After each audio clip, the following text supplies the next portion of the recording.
जमीन काजे पूजे रे आदिवासी दुनिया ने रखवाला रे। बाप देव खतरी काजे पूजे रे आदिवासी सबसे निराला रे।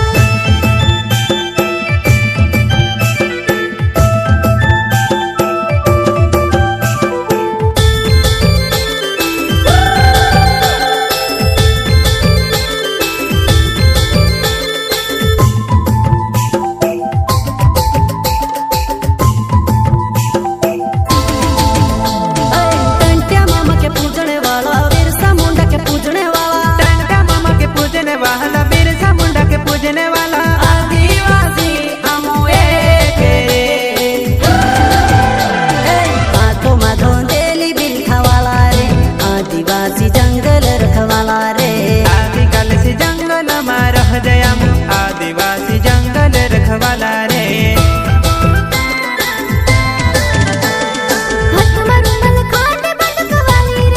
आदिवासी चोरी में मटवाली रे।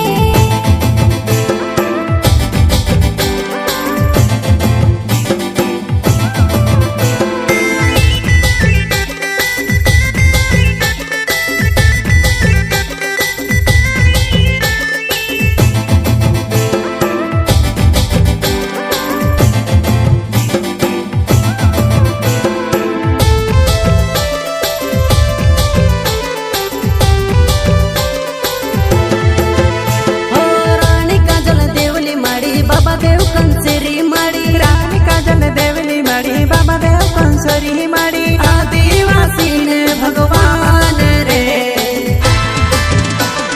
कोई जुबान ने पाकी बात रखे रे आदिवासी घोड़ा कायदा वाला रे।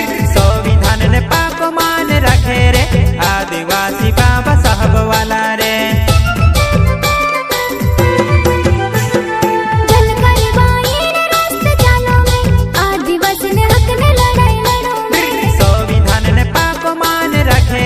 आदिवासी बाबा साहब वाला रे।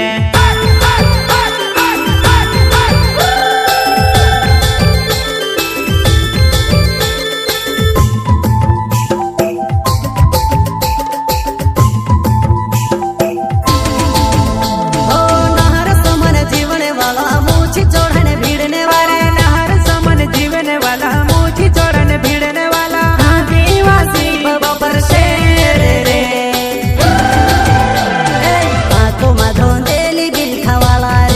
आदिवासी जंगल रखवाला रे।